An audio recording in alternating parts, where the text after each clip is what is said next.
Bonjour, bienvenue dans la série Science or Not Science. Donc nous allons donner une liste non exhaustive de pratiques pseudo-scientifiques ou considérées comme telles. La liste est très longue et donc nous ne pouvons pas être complets. Nous allons tout de même en donner une bonne liste. Alors, d'abord, il y a le dessin intelligent. Alors, le dessin intelligent est une doctrine qui rejette la théorie de l'évolution classique, c'est-à-dire darwinienne, ou ce qu'on appelle la théorie synthétique de l'évolution, et ses développements les plus récents, et qui propose plutôt une évolution guidée avec un finalisme, c'est-à-dire une évolution qui va dans un sens prédéterminé, avec souvent l'invocation à une intention ou une intervention supranaturelle. C'est en fait une forme déguisée avec une apparence scientifique donnée au créationnisme. Autre pseudoscience, très connue, c'est l'astrologie. Alors, je ne parle pas de l'astrologie, des rubriques astrologiques qu'on peut trouver dans un très grand nombre de journaux populaires, qui a surtout un but commercial et dont le contenu n'est en fait pas des prédictions, ou alors plutôt des conseils du genre faites attention à votre foi, ou alors des phrases tellement générales qu'on peut les interpréter comme on veut. Par exemple, attention, difficulté au travail, qui n'en a jamais. Donc, ça, ce n'est pas vraiment de l'astrologie, c'est plutôt un aspect purement commercial. Il y a, par contre, la discipline de l'astrologie qui établit des thèmes astrales et qui tente un lien entre la personnalité des individus et la position des astres, que ce soit lors de leur naissance ou lors d'événements particuliers. D'un point de vue scientifique, aucun lien de ce type n'a d'ailleurs jamais été établi. Et l'astrologie possède aussi des liens importants avec l'astro-archéologie et quelques liens indirects avec l'ufologie. Alors, la sophrologie, ensuite, est un ensemble de techniques de développement personnel dont la définition est relativement vague, avec des techniques qui sont parfois assez proches de l'hypnose. La sophrologie est en tout cas non reconnue par le Code de la santé publique. Autre technique, autre pseudoscience, c'est la graphologie. Alors, je ne parle pas des techniques de reconnaissance des écritures, qui évidemment est tout à fait valable. Nous avons tous une certaine écriture, avec certaines façons d'écrire les lettres, et c'est donc utilisé par, en particulier, les experts judiciaires.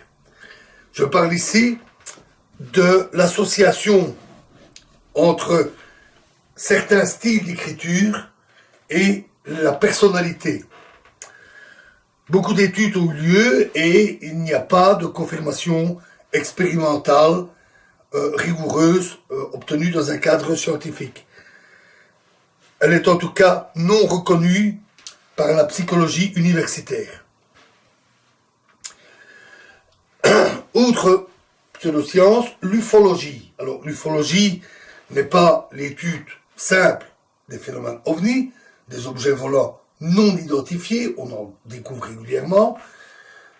Ils sont d'ailleurs répertoriés par les autorités, car ça peut par exemple être le survol du territoire par un appareil qui n'est pas autorisé. Mais par après, on peut parfois identifier certains types d'ovnis comme étant, effectivement, par exemple, un avion qui n'avait pas l'autorisation de survoler le territoire, un ballon, des phénomènes météorologiques, des faux témoignages. Il reste un certain nombre de phénomènes inexpliqués, en général par manque d'informations solides permettant de les identifier. Et l'ufologie tente des interprétations de ces cas non identifiés, et donc, du fait même du manque d'informations solides, sérieuses, ça en fait une pseudoscience. L'homéopathie. L'homéopathie, très répandue, on trouve même des médicaments homéopathiques dans de nombreuses pharmacies. Elle a des bases qui sont contraires aux connaissances acquises en chimie et en biologie. Elle est basée sur la notion de lutter contre le mal par le mal.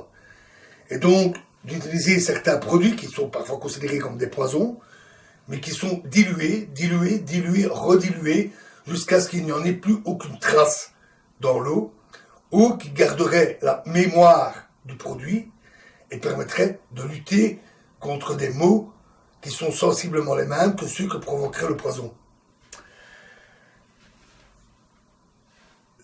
Certains pays délivrent des diplômes d'homéopathie, mais dans le cadre des médecines parallèles. Et la thèse scientifique à la base de l'homéopathie, thèse scientifique est venue d'ailleurs assez tardivement, qui est la thèse de la mémoire de l'eau, a été totalement invalidée et non reconnue par la communauté scientifique.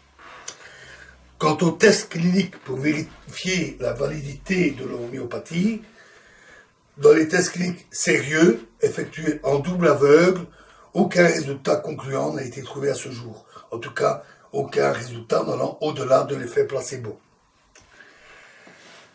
Donc l'homéopathie est très généralement considérée comme une pseudoscience. Ensuite, il y a l'ostéopathie et la chiropractie. Elles sont très pratiquées dans les pays occidentaux. Elles reposent sur des conceptions anciennes du corps, pré-scientifiques, donc de peu de valeur, et sur des concepts qui ont en fait été réfutés par la science, tels que le principe dit d'auto-guérison.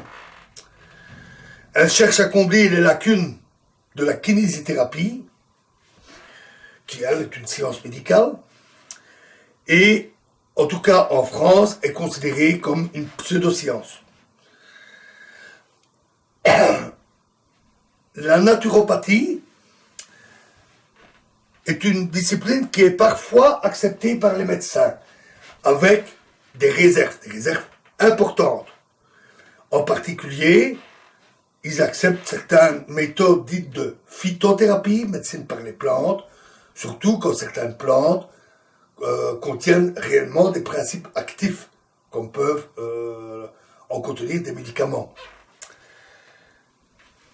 Mais la naturopathie, en général, donc la discipline elle-même, de par sa définition qui est science fondamentale englobant l'étude, la connaissance et l'enseignement et l'application des lois de la vie, et par certaines de ces pratiques totalement réfutées par les scientifiques tels que l'iridologie, elle est devenue en soi une pseudoscience. Certaines de ces variantes ou de ces avatars, tels que la lithothérapie, le soin avec des pierres, est aussi considérée indubitablement comme une pseudoscience. Ensuite, on a les sciences occultes. Alors en soi, on a le droit de croire aux esprits ou au surnaturel. Mais par l'abus du langage scientifique qui est utilisé dans les sciences occultes, ça en fait automatiquement une pseudoscience. L'alchimie, par ses pratiques mystiques,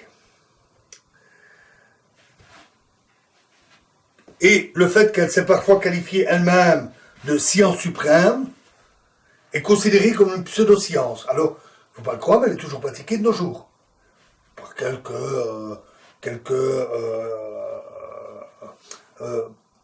par quelques fans de cette méthode, de cette approche. Mais le peu du contenu scientifique qui était dedans a été absorbé par la chimie, nous en avions parlé, avec les pratiques, avec les pratiques expérimentales, les instruments, la connaissance de toute une série de substances, et tout ça a été absorbé par la chimie, essentiellement entre le XVIIe et le XIXe siècle. Et l'alchimie est devenue actuellement une pseudo-science quelque peu ésotérique de quelques curieux qui pratiquent cette discipline. La psychanalyse, alors là c'est beaucoup plus discuté. Elle est considérée par certains comme une pseudo-science. Nous en avions parlé, du fait que les concepts, en particulier freudiens, ne sont pas réfutables. Donc certains la considèrent comme une pseudo-science. Ça reste toutefois fort discuté, et la psychanalyse est une discipline reconnue.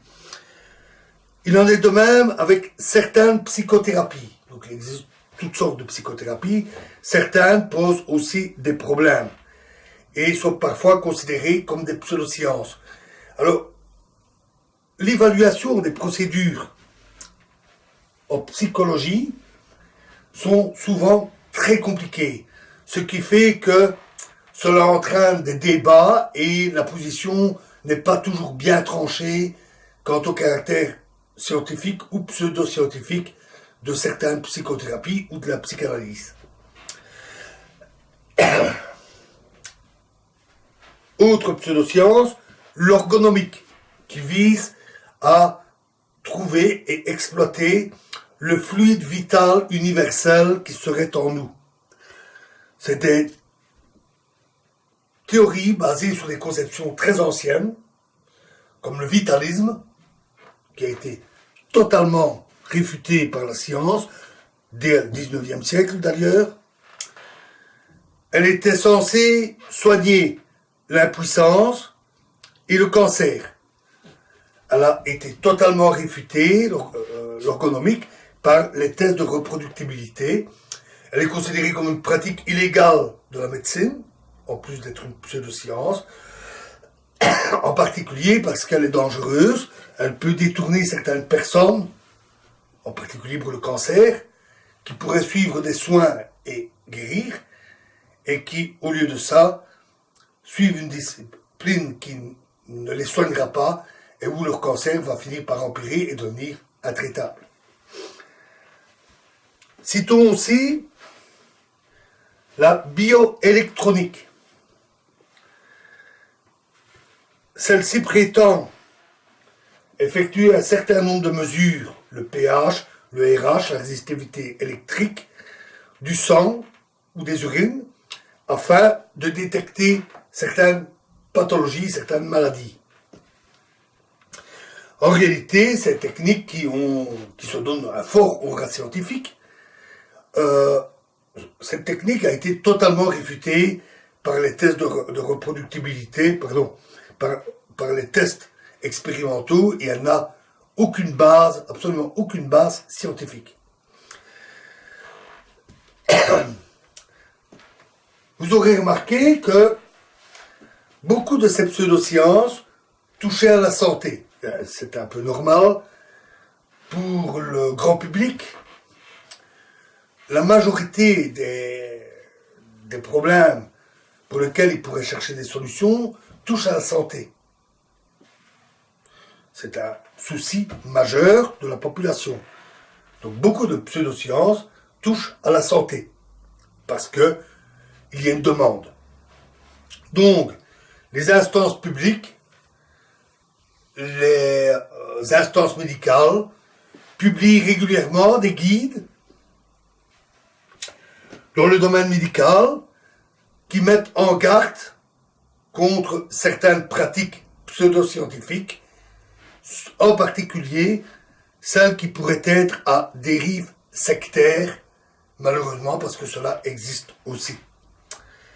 Voilà, nous continuerons cette exploration des exemples de pseudosciences dans la prochaine vidéo. Je vous remercie.